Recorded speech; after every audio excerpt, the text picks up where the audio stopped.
Hai. Selamat datang kembali di channel Min Donghua. Kali ini kita akan melanjutkan cerita Donghua, Battle Troop di Heaven. Nggak pakai lama lagi, langsung aja kita ke ceritanya. Cekidot. Cincang Dosi, saya yakin Anda memiliki kekuatan dan kepercayaan diri untuk mencapai titik ini. Dan Anda memiliki pendukung yang kuat di belakang Anda. Jadi, di seluruh alam iblis semua orang suci, siapa yang tidak akan bisa dibunuh oleh Anda? Pada saat ini, Zhonggu segera menstabilkan tubuhnya. Kemudian dia menyeka darah dari sudut mulutnya sambil mencibir dan berkata, bagaimanapun sekarang Zhonggu telah mendapat identitas tertentu di hati semua orang, setelah menjadi terkenal di alam iblis semua orang suci. Jadi kata-kata yang Zhonggu ucapkan sama saja dengan mengatakan bahwa sekarang Cincang sedang merajalela. Bahkan dia tidak menaati hukum alam iblis semua orang suci. Sehingga semua penonton yang mendengarkan kata-kata Zhonggu itu langsung menimbulkan kemarahan publik. Jadi seperti yang Zhonggu duga sebelumnya, sekarang ada banyak diskusi di sekitarnya. Lagi pula mereka juga melihat dengan jelas bahwa Cincang tidak hanya merajalela saat ini, tetapi dia juga sangat kejam. Sehingga sekarang banyak orang yang tidak puas dengannya. Dasar pria yang bermulut kasar, saya harap kekuatan Anda juga sekuat mulut Anda. Cincang meraung dengan marah dan wajahnya juga sedikit berubah dengan niat membunuh, yang menunjukkan dan bahwa kata-kata tajam Zhonggu telah sedikit mengubah mentalitasnya. Tapi saat ini, Cincang hanya mengepalkan tinjunya dan tidak menyerang Zhonggu lagi. Hei, Cincang Dosi, apa yang sedang Anda lakukan? Bukankah Anda sangat kuat mendominasi di alam iblis semua orang suci? Ayo, bunuh saya jika Anda berani. Tepat ketika melihat keraguan-raguan Cincang, tiba-tiba Zhonggu mengeluarkan kata-katanya lagi. Bahkan pada saat ini, dia menambah bahan bakar ke dalam nyala api. Jelas, alasan mengapa Zhonggu berani mendominasi saat ini, itu juga bukan hanya karena kecerobohannya, tapi juga kepercayaan yang diberikan oleh Xiuyan padanya. Karena sebelum Xiuyan saat pergi saat itu, dia mengingatkan Yuyan untuk menjaga teman-temannya. Jadi tidak peduli ada orang kuat yang duduk di belakang Cincang, Zhonggu juga tidak terlalu peduli. Hanya saja, meskipun kepercayaan Zhonggu sebenarnya datang dari nasihat Xiuyan, tapi Zhonggu tidak yakin apakah Nona Yuyan akan memperhatikannya. Namun, jika dilihat dari hubungan antara Xiuyan dan Yuyan yang dilihat Zhonggu di dunia hebat, itu pasti sudah sangat luar biasa. Jadi Zhonggu sudah dapat menyimpulkan bahwa Yuyan pasti akan membantunya. Tepat ketika mendengar provokasi Zhonggu, tinju Cincang tiba-tiba mengepal, bahkan amarahnya semakin melonjak. Kemudian dia dengan cepat menendang, menyapu, dan langsung ke perut Zhonggu dengan keras, yang menyebabkan Zhonggu terlempar ke belakang dan memuntah darah. Hanya saja serangan ini tidak bisa menimbulkan kerusakan serius pada Zhonggu. Bagaimanapun kekuatan Zhonggu juga berada di keabadian Kaisar. Cincang Dosi, saya tahu kekuatan Anda tidak lebih dari itu, dan itu tidaklah cukup untuk membunuh saya. Suara Zhonggu keluar lagi dari tempat dia jatuh, dan dia perlahan berjalan ke arah Cincang dengan tegas.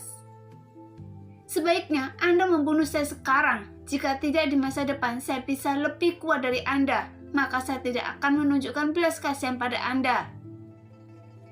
Setelah Zhonggu mendekatkan wajahnya ke Cincang, tiba-tiba dia berbisik di depannya, sehingga kalimat yang dia ucapkan benar-benar membuat marah Cincang. Segera Cincang langsung mengelurkan tangannya ke depan dan meraih kepala Zhonggu yang membengkak. Kemudian dia membantingnya ke tanah dengan keras, sehingga seluruh tubuh Zhonggu langsung roboh ke tanah. Pada saat yang sama, Cincang mengangkat kakinya dan terus melangkah ke arah Zhonggu yang berada dalam keadaan malu. Dengan seteguk besar darah menyembur keluar dari mulutnya, namun dia tetap menatap Cincang dengan tatapan tajam, yang membuat niat membunuh Cincang semakin kuat. Anda hanya baru menerobos selangkah ketiga ke keabadian Kaisar, tapi Anda berani melawan saya. Setelah Cincang selesai berbicara, dia memutar tombak di tangannya. Kemudian tubuhnya seperti ujung panah yang melesat keluar dan tiba-tiba menusuk dada Zhonggu. dan langsung menekan sosok Zhonggu ke dinding gua dengan keras. Duar! Di bawah suara ledakan yang bergema, tubuh Zhonggu langsung dipaku di dinding gunung dengan tombak cincang, yang menyebabkan rambutnya acak-acakan dan tubuhnya juga berlumuran darah. Sekarang, apakah Anda ingin hidup? Maka berlututlah. Jika tidak, saya bisa membunuh Anda kapanpun saya mau. Mendengar apa yang dikatakan cincang, Zhonggu justru tersenyum, bahkan matanya masih menunjukkan tatapan tegas, dan dia tidak menunjukkan tanda-tanda tunduk atau menyerah, sehingga adegan ini membuat cincang merasa sangat tidak tahu malu. Di antara pandangan yang tak terhitung jumlahnya di sekelilingnya. Karena Anda tidak peduli dengan hidup Anda sendiri, tapi bagaimana dengan mereka? Sambil berbicara, cincang diam-diam melihat kembali ke arah Jin Doming, Long Biao, dan Yongdong, karena dia mungkin akan dihukum. Jika dia membunuh Zhonggu, tapi membunuh beberapa budak dewa tidak akan menjadi masalah. Segera, cincang melihat ke arah budak dewanya yang jumlahnya ada 7 atau 8 orang yang berdiri di belakangnya, kemudian menatap Jin Doming dan lainnya dengan mata penuh semangat. Pada saat ini, Jin Doming juga memancarkan aura yang kuat. Meskipun dia juga merasa ketakutan di dalam hatinya, tapi dia juga tidak bisa mengatakannya di permukaan. Ayolah, saya ingin melihat siapa yang takut pada siapa, kata Long Biao sambil memasang postur tubuhnya, seolah-olah dia sudah siap bertarung kapan saja. Bahkan dia tampak sepertinya sudah siap untuk mati. Bagaimanapun kekuatannya sendiri sudah juga cukup kuat. Lagi pula dia bahkan belum pernah menunjukkan kekuatan aslinya. Karena sejauh ini dia hanya bisa bersembunyi dan tidak akan pernah berkata apa-apa. Dan dia bahkan biasanya melarikan diri dan tidak akan pernah memaksakan diri untuk bertarung dengan seluruh kekuatannya, kecuali benar-benar diperlukan. Sepertinya Anda tidak akan pernah mengambil tindakan dengan mudah. Jadi, ayo, tangkap dia duluan. Pada saat ini suara nyaring cincang menyebar dan matanya langsung tertuju pada Long Biao yang membuat Long Biao tiba-tiba terlihat pahit. Hai, Anda dan saya sama-sama budak dewa, jadi mengapa kita harus melawan dan membunuh satu sama lain? Jadi pasti ada kesalahpahaman. Jika Anda ingin bertarung dengan serius, Anda harus bertanya kepada orang di sebelah saya terlebih dahulu. Apakah mereka bersedia? Lagi pula, kekuatan mereka juga bukanlah sesuatu yang bisa Anda tolak dengan mudah. Saat Long Biao mengatakan ini, dia berbalik dan melihat Jin Doming dan Yongdong di kedua sisi. Tapi keduanya justru mundur beberapa langkah dan meninggalkannya berdiri sendirian di depan. Melihat itu, Long Biao tersenyum pahit. Namun sebelum Long Biao dapat berbicara lagi, tiba-tiba 7 atau 8 sosok telah mengelilinginya dan mulai menyerang Long Biao dengan ganas. Tepat ketika menghadapi pengepungan 7 atau 8 orang ini, dengan keras Long Biao langsung mengusir yang lain dengan dampak energi kekerasan yang kuat. Sambil memegang pedang panjang di tangannya, dan wajahnya juga dipenuhi dengan amarah. Jelas pedang ini adalah pedang peri beku yang dia dapatkan dari Cincang Dosi sebelumnya, dan ini juga merupakan senjata yang mematikan. Hanya saja pada saat ini 7 atau 8 orang ini juga memiliki pedang peri beku di tangan mereka, sehingga membuat Long Biao langsung tercengang saat melihatnya. Jika kalian berdua tidak melakukan apapun, ayo kita menyerang bersama. Mungkin dengan bantuan kalian, kita masih memiliki peluang untuk menang. Melihat pemandangan ini, Long Biao memandang Jin Doming dan Yongdong, yang membuat Yongdong tersenyum pahit. Jika dia tidak mengorbankan esensi darah dewa asli untuk silin sebelumnya, meskipun Long Biao dan Jin Doming tidak bisa memprediksi kekuatan dewa asli Yongdong, mereka sama sekali tidak akan takut. Namun sekarang kekuatan Yongdong telah menurun.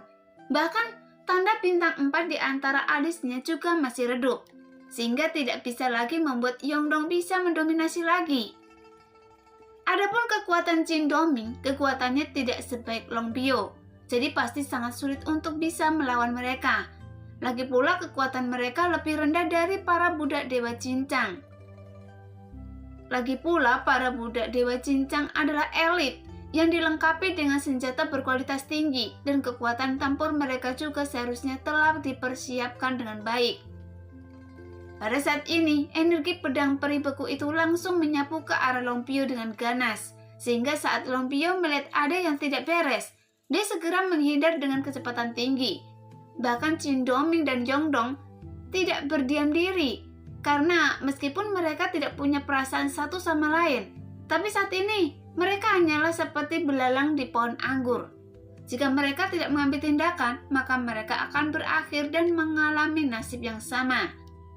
Jadi ketiganya mulai melakukan serangan balik. Namun tidak butuh waktu lama, serangan mereka bertiga juga cukup mendominasi, sehingga kesenjangan kekuatan kedua belah pihak terungkap. Meskipun mereka bertiga berada dalam kondisi yang sedikit malu, dan ketiganya juga mengalami banyak luka di tubuhnya. Hanya saja, Longpio yang memiliki kekuatan yang lebih kuat juga membuat lawannya tidak nyaman. Mereka hanya bertiga dan kalian tidak bisa menyelesaikannya. Jadi tidak ada gunanya menahan kalian di sini.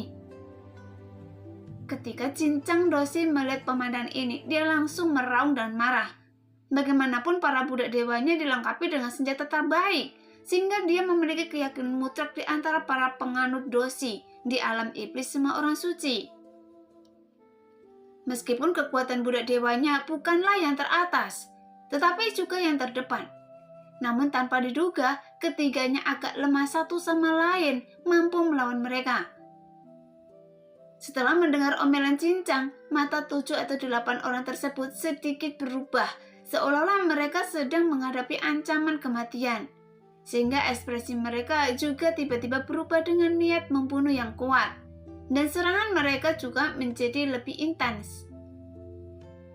Sepertinya hidup kita akan berakhir di sini, Longpio berkata dengan getir.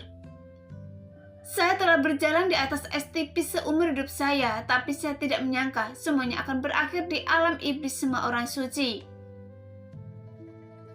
Nah, demikianlah cerita hari ini. Terima kasih yang sudah menonton video Min Earth sampai selesai. Sampai jumpa di video selanjutnya. Bye-bye.